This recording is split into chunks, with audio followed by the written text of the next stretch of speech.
ವೀಕ್ಷಕರೇ, ಕೃಷ್ಣ ಸಂಕಲ್ಪ ಬೆಂಗಳೂರು ಅಭಿವೃದ್ಧಿ ಸಚಿವ ಕೃಷ್ಣ ಬೈರೇಗೌಡರು ಈ ಸಂಕಲ್ಪವನ್ನು ಮಾಡಿದ್ದಾರೆ.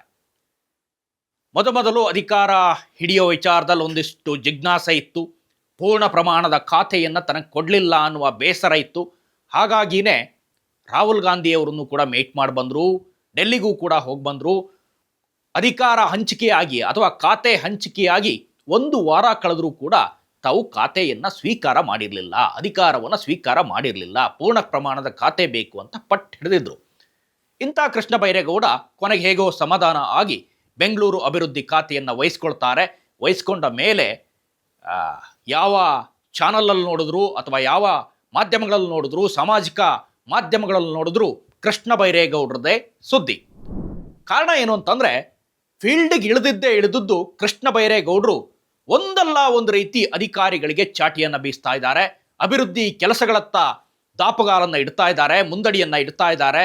ಅಭಿವೃದ್ಧಿ ಕೆಲಸಗಳ ಬಗ್ಗೆ ಹಗಲು ರಾತ್ರಿ ಯೋಚನೆ ಮಾಡ್ತಾ ಇದ್ದಾರೆ ಅಂತ ನನಗನ್ಸುತ್ತೆ. ಕಾರಣ ಏನು ಅಂತಂದರೆ, ಇತ್ತೀಚೆಗೆ ಅವರು ಮಾಡಿದ ಕೆಲವು ಕ್ರಾಂತಿಕಾರಿ ಯೋಜನೆಗಳು ಭಾಳಷ್ಟು ಪಾಪ್ಯುಲರ್ ಆಗಿವೆ.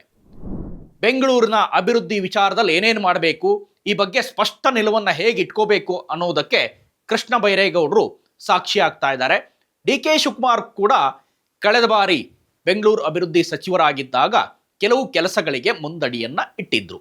ಅದೇ ಮಾರ್ಗವನ್ನು ಅನುಸರಿಸಿ ಕೃಷ್ಣ ಬೈರೇಗೌಡರು ತಮ್ಮದೇ ಆದ ಒಂದಿಷ್ಟು ಬೆಂಗಳೂರಿನ ಬಗ್ಗೆ ಒಂದಿಷ್ಟು ಪರಿಕಲ್ಪನೆಯನ್ನು ಇಟ್ಕೊಂಡು ಈಗ ತಮ್ಮ ಕೆಲಸವನ್ನು ಆರಂಭ ಮಾಡಿದ್ದಾರೆ. ಅದರಲ್ಲಿ ಮೊದಲ ಹಂತದಲ್ಲಿ ಬೀದಿ ಬದಿ ವ್ಯಾಪಾರಿಗಳ ಒತ್ತುವರಿ ತೆರವು ಇದೆಲ್ಲವೂ ಕೂಡ ಆಯಿತು. ಬೆಂಗಳೂರಿನ ಪ್ರಮುಖ ರಸ್ತೆಗಳ ಒತ್ತುವರಿ ತೆರವು ಮುಗಿಯಿತು. ಎರಡನೇ ಹಂತದಲ್ಲಿ ಬೆಂಗಳೂರಲ್ಲಿ ಎಲ್ಲೆಲ್ಲಿ ಈ ಬಿಡಾಡಿ ವಾಹನಗಳಿದಾವಲ್ಲ, ಓಡಿಸದೇ ಇರುವ ವಾಹನಗಳಿದಾವಲ್ಲ, ಎಲ್ಲಿ ಬೇಕಂದ್ರಲ್ಲಿ ನಿಲ್ಲಿಸಿ ಹೋಗುವಂಥ ವಾಹನಗಳಿದಾವಲ್ಲ, ಎಷ್ಟೋ ತಿಂಗಳಗಟ್ಟಲೆ ವಾರಗಟ್ಟಲೆ ಅಥವಾ 3-4 ತಿಂಗಳಗಟ್ಟಲೆ ತೆಗೆದೇ ಇರುವಂಥ ವಾಹನಗಳಿದಾವಲ್ಲ, ಅವುಗಳಿಗೆ ನೋಟಿಸ್ ಕೊಡುವ ಕೆಲಸ, ಅವುಗಳನ್ನು ಲಾಕ್ ಮಾಡುವ ಕೆಲಸ ಆಯಿತು. ಇನ್ನು ಮೂರನೇ ಹಂತದಲ್ಲಿ ಎಲ್ಲೆಲ್ಲಿ ಫ್ಲೆಕ್ಸ್ಗಳಿದ್ದಾವೆ, ಹೋರ್ಡಿಂಗ್ಸ್ಗಳಿದ್ದಾವೆ, ಬ್ಯಾನರ್ಗಳಿದ್ದಾವೆ, ಬಂಟಿಂಗ್ಸ್ಗಳಿದ್ದಾವೆ, ಇದ್ರ ಬಗ್ಗೆ ಅಧಿಕಾರಿಗಳು ಗಮನ ಹರಿಸಬೇಕು. ಬೆಂಗಳೂರು ಅಭಿವೃದ್ಧಿ ಅಧಿಕಾರಿಗಳು ಎಷ್ಟೋ ಜನ ಈ ಲೈಸೆನ್ಸನ್ನೇ ಪಡೆದೇ ಹೋರ್ಡಿಂಗ್ಸ್ಗಳನ್ನು ಎಷ್ಟೋ ಕಾಲಗಳಿಂದ ಹಾಕ್ಬಿಟ್ಟಿದ್ದಾರಂತೆ. ಅವೆಲ್ಲವೂ ಕೂಡ ತೆರವಾಗಬೇಕು ಅನ್ನುವ ಸೂಚನೆಯನ್ನು ನೀಡಿದರು. ಅದರ ಬಗ್ಗೆ ನಾನು ಸ್ಟಡಿ ಮಾಡಿದ್ದೀನಿ. ಎಷ್ಟು ಜನ ಲೈಸೆನ್ಸನ್ನು ತೆಗೆದುಕೊಂಡಿದ್ದಾರಲ್ಲ, ಅದನ್ನು ಮಾತ್ರ ಅವಕಾಶ ಕೊಡಬೇಕು ಅನ್ನುವ ಸೂಚನೆಯನ್ನು ಅಧಿಕಾರಿಗಳಿಗೆ ಖಡಕ್ಕಾಗಿ ನೀಡಿದ್ದಾರೆ. ಬೆಂಗಳೂರು ಜಿಲ್ಲಾಧಿಕಾರಿಗಳು ಸೇರಿದಂತೆ BBMP ಎಲ್ಲ ಅಧಿಕಾರಿಗಳ ಅಥವಾ GBA ಎಲ್ಲ ಅಧಿಕಾರಿಗಳ ಈ ಒಂದು ಸಮಗ್ರ ಮೀಟಿಂಗ್ನಲ್ಲಿ ಈ ವಿಚಾರವನ್ನು ತಿಳಿಸಿದ್ದಾರೆ. ಇನ್ನು 4ನೇ ಹಂತದಲ್ಲಿ ಅಪಾರ್ಟ್ಮೆಂಟ್ ನಿವಾಸಿಗಳಿಗೆ ಒಂದಿಷ್ಟು ಸಮಸ್ಯೆಗಳಿದ್ದಾವೆ.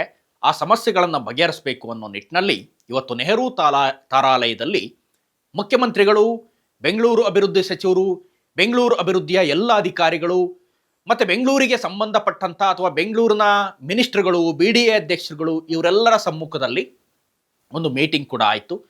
ಅಪಾರ್ಟ್ಮೆಂಟ್ ಕಾಯ್ದೆ ಹೊಸ ರೂಲ್ಗಳನ್ನು ಜಾರಿಗೆ ತರ್ತೀವಿ ಅಂತ. ಅಂದರೆ ಲ್ಯಾಂಡ್ ಓನರ್ಗಳು ಮತ್ತು ಅಪಾರ್ಟ್ಮೆಂಟ್ ಮಾಲೀಕರ ನಡುವೆ ಒಂದಿಷ್ಟು ಸಮಸ್ಯೆಗಳಿದ್ದಾವೆ, ನಿರ್ವಹಣೆ ಮಾಡೋರ ನಡುವೆ ಒಂದಿಷ್ಟು ಸಮಸ್ಯೆಗಳಿದ್ದಾವೆ. ಅದಕ್ಕೆ ಒಂದು ಸರಿಯಾದ ರೂಲನ್ನು ತರಬೇಕು ಅನ್ನೋ ದೃಷ್ಟಿಯಿಂದ ಈ ಮೀಟಿಂಗನ್ನು ಮಾಡ್ತಾರೆ. ಇದೆಲ್ಲಕ್ಕಿಂತ ಮುಖ್ಯವಾಗಿ 5ನೇ ಹೆಜ್ಜೆಯನ್ನು ಕೃಷ್ಣ ಬೈರೇಗೌಡ ಇಟ್ಟಿದ್ದಾರೆ. ಇಡೀ ಬೆಂಗಳೂರನ್ನು ಕ್ಲೀನ್ ಮಾಡಬೇಕು, ಇಡೀ ಬೆಂಗಳೂರನ್ನು ಸ್ವಚ್ಛ ಮಾಡಬೇಕು. ಅದು ರಾಜಕಾಲುವೆ ಇರಲಿ, ಬೆಂಗಳೂರು ಕಸದ ಸಮಸ್ಯೆ ಇರಲಿ, ಬೆಂಗಳೂರಿನ ಕಸವನ್ನು ನಿರ್ವಹಣೆ ಮಾಡೋದರಲ್ಲಿ ಇಷ್ಟು ದಿನ ಅಧಿಕಾರಿಗಳು ಫೇಲ್ ಆಗಿದ್ದೀರಿ. ಎಲ್ಲ ಸೈಟ್ಗಳಲ್ಲೂ ಖಾಲಿ ಸೈಟ್ಗಳೇ ಒಂದು ದೊಡ್ಡ ಸಮಸ್ಯೆ ಬೆಂಗಳೂರಿಗೆ. ಆ ಖಾಲಿ ಸೈಟ್ಗಳಲ್ಲಿ ಇರುವಂಥ ಕಸವನ್ನು ಕ್ಲೀನ್ ಮಾಡಬೇಕು.